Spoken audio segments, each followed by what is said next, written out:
안녕하십니까, 법우님들. 오늘도 저와 함께 부처님의 지혜로운 가르침을 나누게 되어 기쁩니다. 요즘 많은 불자님들께서 마음이 무겁다고 하시는군요. 특히 가족이나 친구들과의 관계에서 오는 아픔과 갈등 때문에 괴로워하시는 분들이 참 많습니다. 자녀와의 세대 차이로 인한 오해, 배우자와의 생각 차이로 생기는 다툼, 오랜 친구와의 마음이 어긋나는 상황들, 이런 일들로 밤잠을 이루지 못하시는 불자님들의 안타까운 마음을 제가 어찌 모르겠습니까?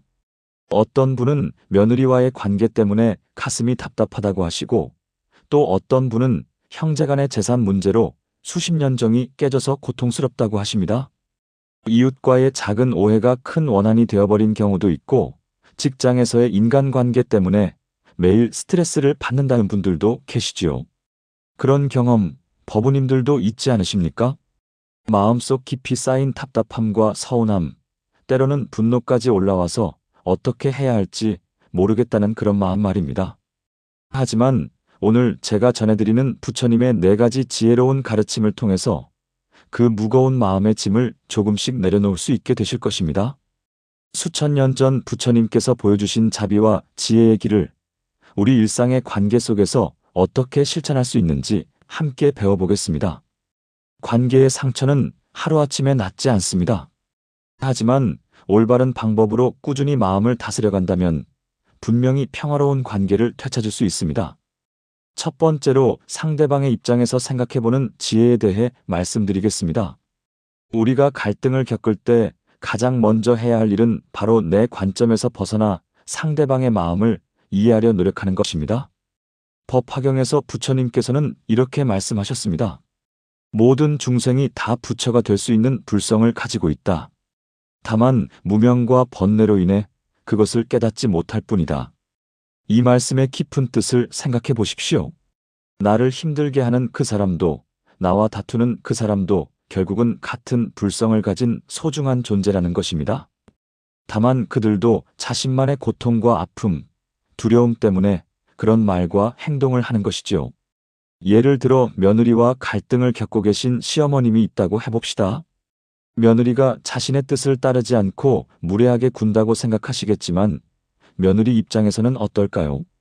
새로운 가정 환경에 적응하려고 노력하면서도 자신만의 방식을 인정받고 싶어하는 마음, 시댁 식구들에게 잘 보이고 싶으면서도 동시에 자존심도 지키고 싶은 복잡한 심정이 있을 것입니다.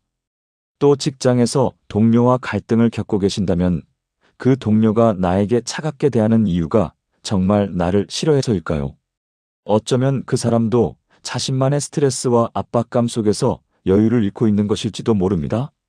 이렇게 상대방의 상황과 마음을 이해하려고 노력하는 것, 이것이 바로 부처님께서 가르쳐 주신 자비의 시작입니다.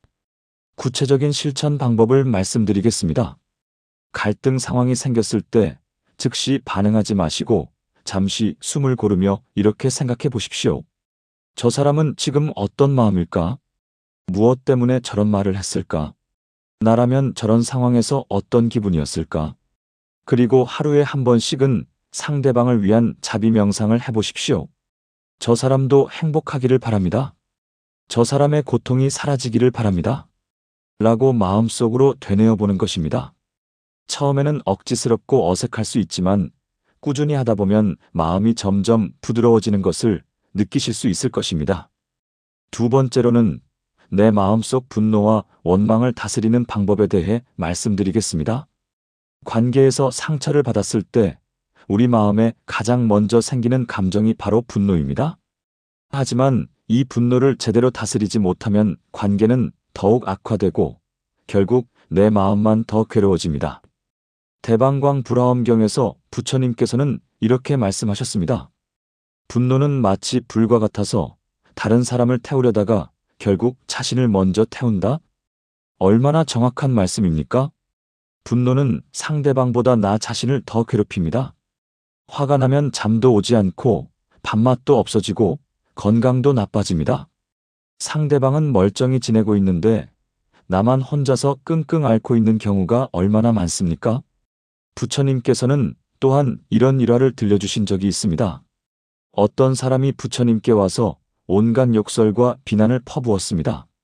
하지만 부처님께서는 조금도 화내지 않으시고 조용히 들으시기만 하셨습니다.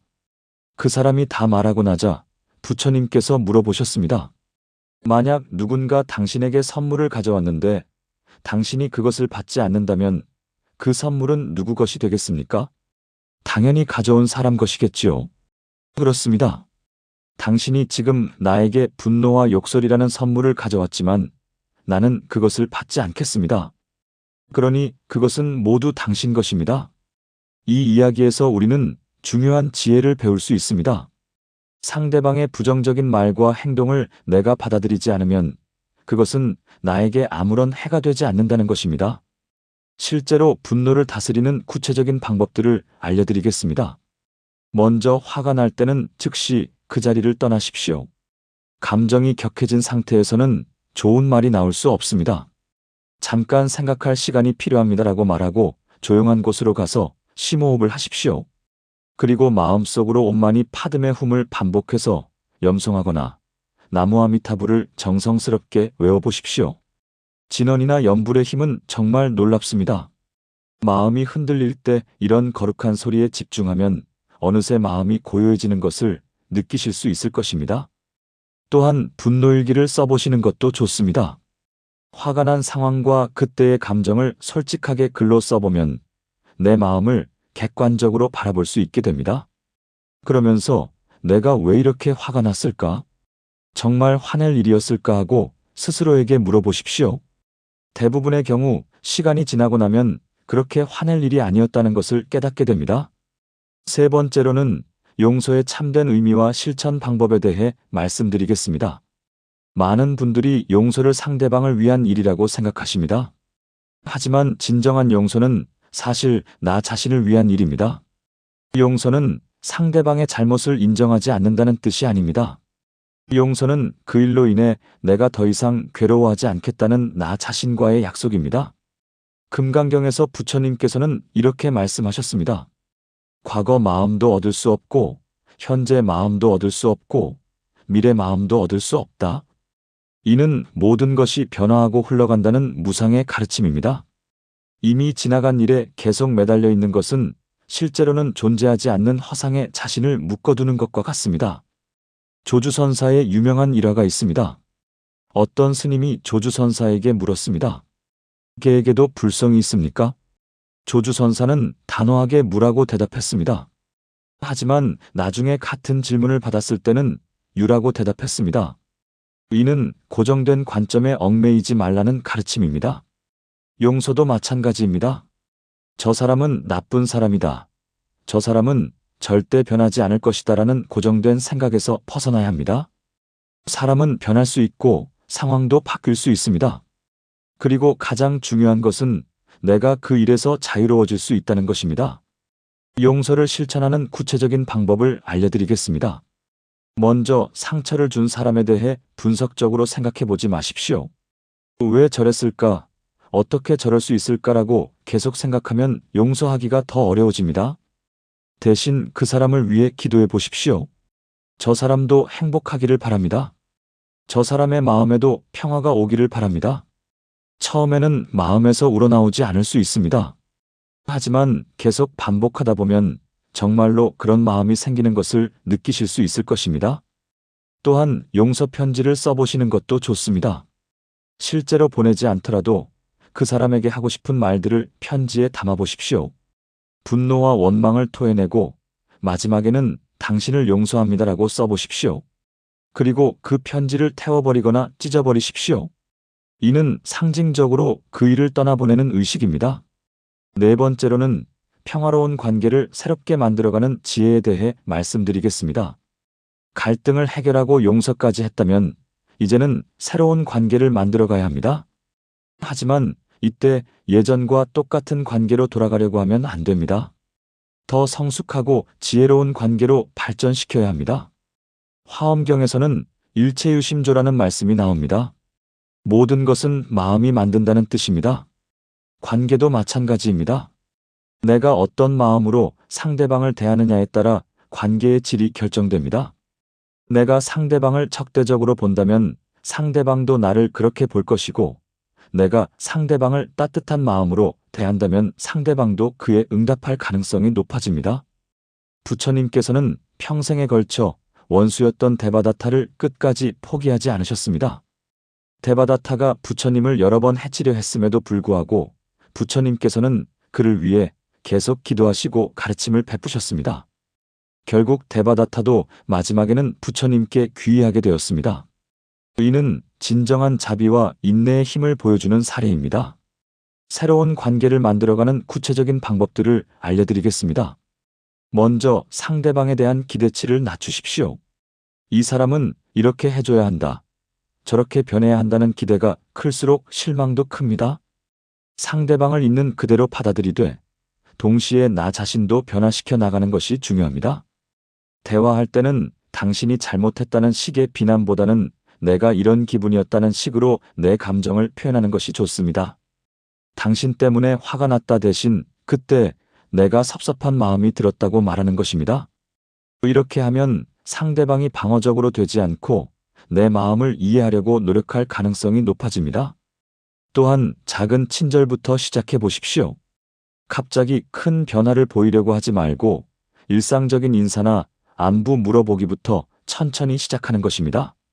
상대방이 좋아하는 차를 한 잔 끓여주거나 건강을 챙겨주는 작은 말 한마디도 관계 회복에 큰 도움이 됩니다. 무엇보다 중요한 것은 꾸준함입니다. 하루아침에 관계가 회복되지는 않습니다. 하지만 진심 어린 노력을 계속한다면 상대방도 분명히 마음을 열게 될 것입니다. 매일 아침 일어나서 오늘 하루 자비로운 마음으로 모든 사람들을 대하겠다는 발언을 해보십시오. 그리고 잠들기 전에는 오늘 하루 나의 말과 행동이 누군가에게 상처가 되지는 않았을까 하고 반성하는 시간을 가져보십시오. 이렇게 매일 조금씩 마음을 갖고 나간다면 어느새 주변의 모든 관계가 평화롭고 아름답게 변화되어 있을 것입니다. 오늘 말씀드린 4가지를 다시 한번 정리해 보겠습니다. 첫째는 상대방의 입장에서 생각해보는 지혜, 둘째는 내 마음속 분노와 원망을 다스리는 방법, 셋째는 진정한 용서의 의미와 실천, 넷째는 평화로운 관계를 새롭게 만들어가는 지혜였습니다. 이 모든 것의 핵심은 바로 자비로운 마음입니다. 부처님께서 가르쳐 주신 자비는 단순한 동정이 아니라 모든 존재의 고통을 덜어주고 행복을 주고자 하는 적극적인 사랑입니다. 법우님들, 오늘 이 말씀이 도움이 되셨다면 좋아요 버튼을 눌러주시고 댓글로 여러분의 경험이나 궁금한 점을 나눠주시기 바랍니다. 혼자서 마음의 짐을 지지 마시고 함께 나누면서 서로 격려하고 도와가면 좋겠습니다. 다음에도 더 좋은 가르침으로 찾아뵙겠습니다. 오늘 이 공덕이 모든 중생들에게 회양되어 모든 존재가 갈등과 원한에서 벗어나 평화롭고 행복하기를 간절히 기원합니다. 나무아미타불, 나무관세음보살, 보살님들 건강하시고 평안하십시오.